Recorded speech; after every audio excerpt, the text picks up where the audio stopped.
39장 13절로 30절 끝절까지 들어가실 때에 제가 먼저 구약 801페이지에 있는 801페이지 욥기 39장 13절 말씀을 먼저 분독해 드립니다. 구약성경 801페이지 욥기 39장 13절로 끝절 30절까지 들어가실 때에 제가 먼저 13절을 분독해 드립니다.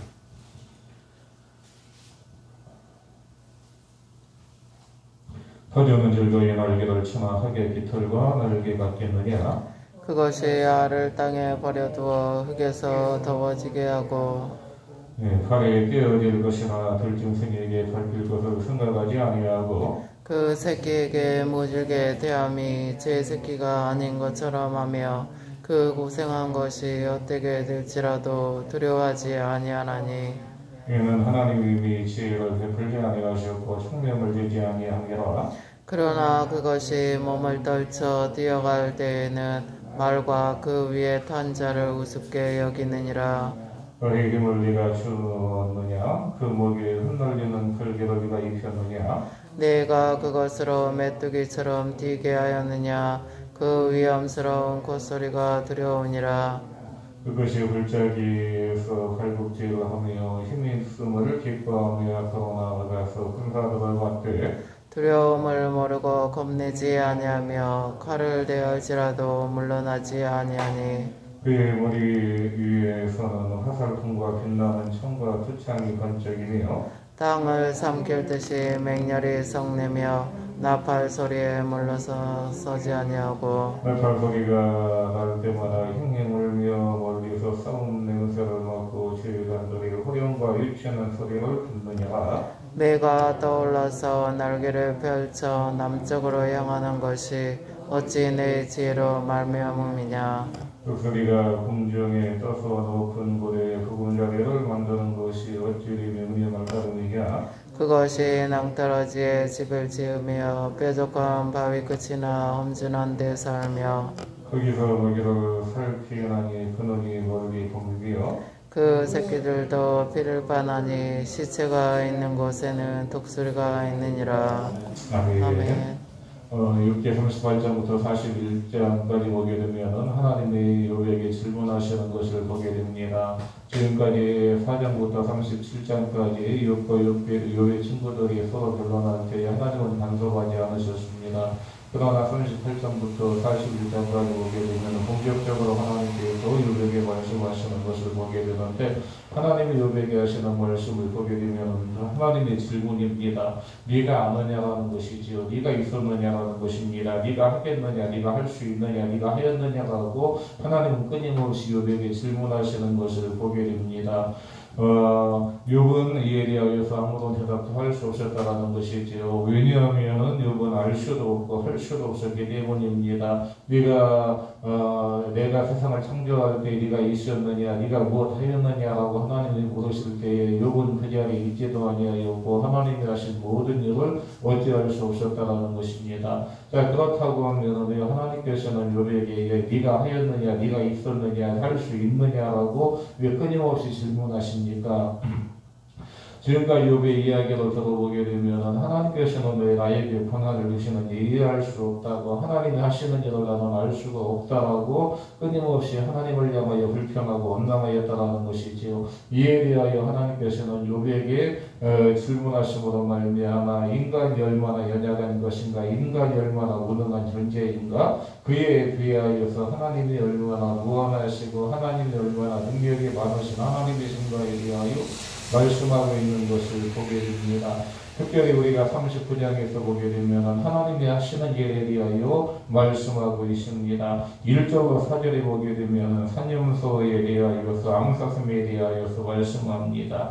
네가 산염소가 언제 새끼를 치는지 알 수 있느냐고, 또한 암사슴이 새끼 나는 것을 네가 본 적이 있느냐고. 암사슴이나 산염소는 우리 인간들과 함께 사는 것이 아니라 인간들과 멀리 멀리 떨어진 곳, 위중 곳에서 그들이 지내기 때문에 산용사가 새끼 치는 것을 알지 못하고 또 남사슴이 새끼 낳는 것을 보지도 못하였다라는 것이죠. 그러나 하나님은 아시고 하나님은 보신다라는 것입니다. 또 계속해서 5절에 보게 되면 들나귀에 대하여 묻는 것을 보게 됩니다.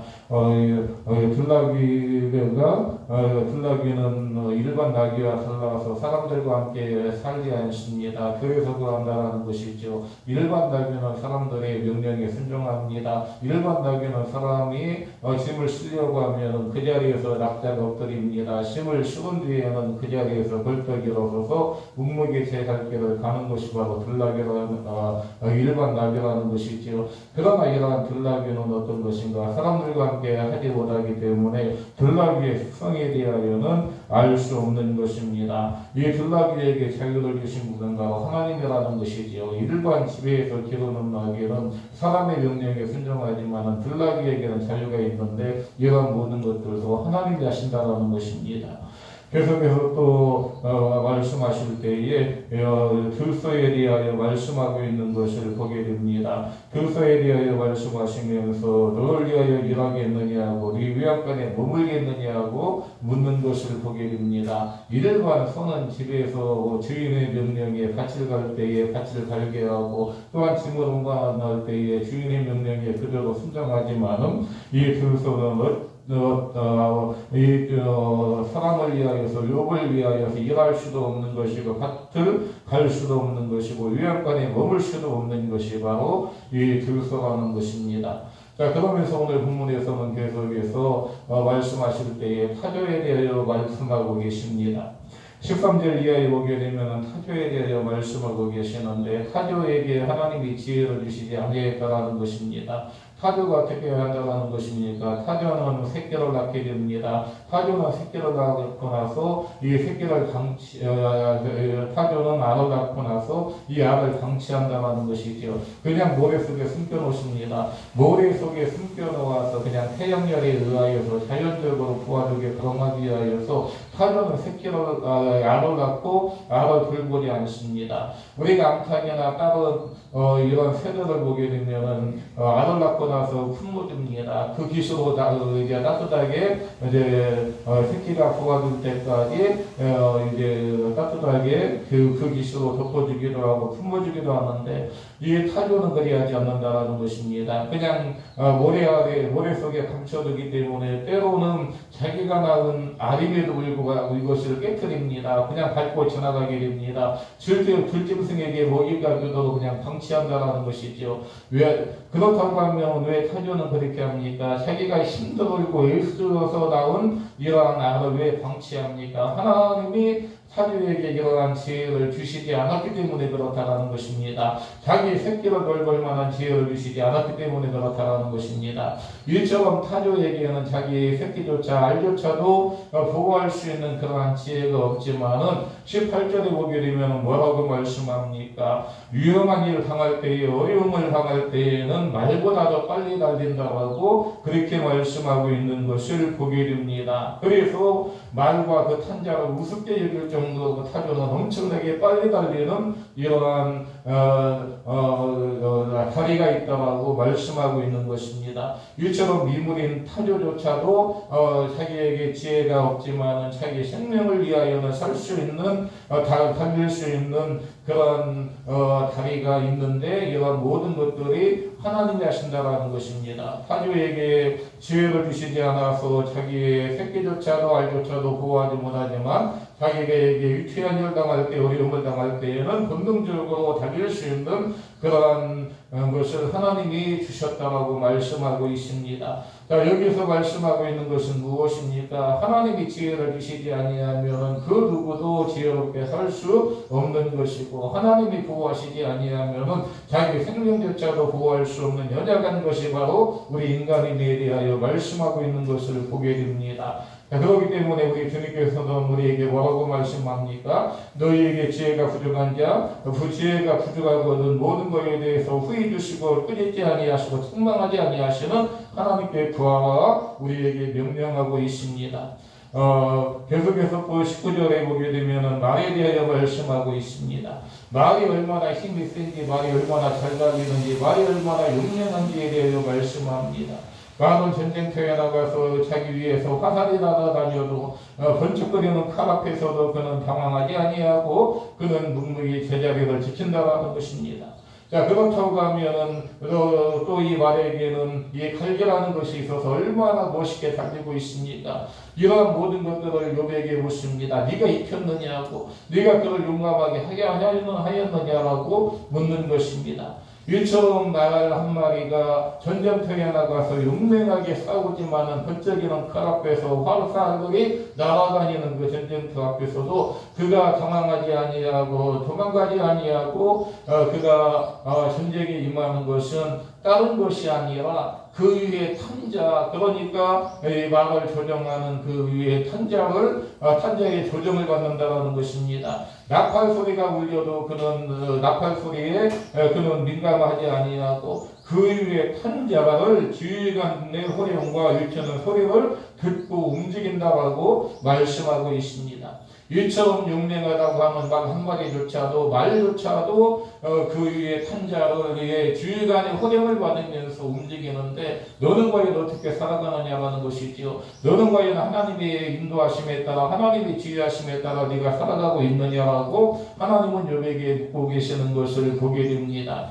아무리 용맹하게 보이는 이러한 말이라 할지라도 아무리 흩날리는 이러한 갈기로 자기의 멋있음을 자랑하는 말 한마디조차도 자기 위에 탄자 그 지휘관의 통제를 받고 있는 것을 말씀하시면서 오늘 우리의 삶이 아무리 화려해도 아무리 멋있어도 하나님의 통제를 받으며 살아가야 될 것임을 우리에게 말씀하고 있습니다. 계속해서 26절 이하에 보게 되면은 매와 톡술에 대하여 말씀하고 있습니다. 매가 떠올라서 날개를 펼쳐 남쪽으로 향하는 것이 어찌 네 지혜로 말미암은 것이냐고. 독수리가 공중에 떠서 높은 곳에 보금자리를 만드는 것이 네 명령을 따른 것이냐라고 하나님이 묻는 것입니다. 매와 독수리의 이런 모든 지혜조차도 하나님이 그들에게 지혜를 주셨기 때문에 그들이 보금자리를 만들 수 있는 것이고 그들의 새끼를 먹일 수 있는 것임을 우리에게 말씀하고 있습니다. 하나님께서는 이러한 미물조차도 그들에게 지혜를 주시고 그들에게 할 수 있게 하시는 분이 하나님이시고 그들로 하여금 살아갈 수 있는 방법을 주시는 분이 하나님이라는 것이지요. 용리가 매를 위하여서 무엇을 하였고 용리가 말을 위하여서 무엇을 하였고 독수리를 위하여 무엇을 하였고 타죽을 위하여 무엇을 하였느냐고 너는 아무것도 한 일이 없지 않느냐고 네가 과연 그렇게 할 수 있느냐고 계속해서 묻고 계시면서 인간이 얼마나 연약한 존재인지 그런 하나님은 얼마나 지혜로우신 분인지 얼마나 능력이 많으신 분인지에 대하여 말씀하고 있습니다. 오늘 이 하나님의 위대하신 능력 앞에서 우리가 해야 될 일은 무엇입니까? 겸손이라는 것이죠. 겸손히 하나님만 힘있게 의지하는 우리의 신앙과 삶이 되어지고 또한 하나님의 인도하심에 따라 온전히 순종하는 저와 여러분의 신앙과 삶이 되어야 될 것입니다.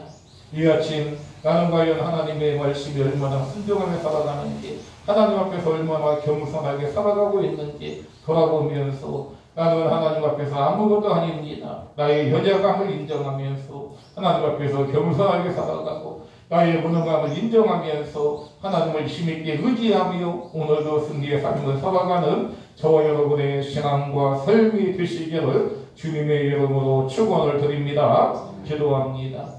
하나님 감사합니다. 하나님 앞에서 나에게 이런 고난을 주시는지 나는 이해할 수 없다고 나는 알 수 없다고 하나님을 향하여 끝까지 불평하고 원망하는 욥 앞에서 네가 보았느냐고 네가 할 수 있느냐고 네가 하였느냐고 하나님께서는 끊임없이 질문하고 계십니다. 이에 대하여 욥은 나는 아무것도 알 수 없고 나는 할 수 없다고 자신의 무능함과 자신의 연약함을 고백합니다. 아버지 하나님, 우리가 이 땅 살아가는 동안에 내 힘이나 내 능력으로 할 수 있는 것이 아무것도 없음을 고백합니다. 하나님의 능력 앞에서 내가 얼마나 초라한 존재인지, 하나님의 지혜 앞에서 내가 얼마나 연약한 자인지, 얼마나 무능한 자인지 우리가 고백하게 됩니다. 아버지 하나님, 우리가 이 땅 살아가는 동안에 나보다 지혜로우시고 뛰어나시고 능력이 많으신 하나님 앞에서 항상 겸손한 삶을 살게 하시고 그 하나님을 항상 힘있게 의지하여 살아가는 우리의 신앙과 삶이 되어줄 수 있도록 은혜 허락하여 주시기를 원하옵나이다. 아버지 하나님, 이제 오늘은 걸어간 길 이 시간부터 시간마다 주님의 전에 모여 예배하며 봉사하며 섬기는 시간을 가질 것인데 주의 사랑하는 성도들 어느 곳에서 무엇을 행하든지 하나님의 은혜 가운데 승리의 삶을 생활하게 하시다가 정한 시간 정한 자리 찾아와 기쁨과 감사함으로 예배하며 섬길 수 있도록 저들의 마음도 생각도 시간도 환경도 욕구도 하나님 주관하여 주시기를 원하옵나이다. 오늘 이 아침 시간도 비가 오는 좋지만한 위기 가운데 피곤한 몸 이끌고 주님 앞에 올라와 간구한 모든 마음의 소원과 기도의 제목마다 들어온다고 하시고 저들의 기도로 우리의 가정이 평안하여 든든히 세워져 가는 가정 되게 하시고 우리의 교회가 하나님이 기뻐하시고 하나님의 뜻만 이루어드리기에 부족함이 없는 복된 교회로 세워져 갈 수 있도록 은혜 허락하여 주시기 원하올 때에 예수님의 이름으로 감사하며 기도드립니다. 아멘. 하늘에 계신 우리 아버지여, 이름이 거룩하게 여김을 받으시오며 나라의 마옵시며 뜻이 하늘에서 이루어진 것 같이 땅에서도 이루어지이다. 오늘 우리에게 일용할 양식을 주시옵고 우리가 우리에게 죄 지은 자를 사하여 준 것 같이 우리의 죄를 사하여 주시옵고 우리를 시험에 들게 하지 마시옵고 나만에게서 구하시옵소서. 나라와 권세와 영광이 아버지께 영원히 있사옵나이다. 아멘.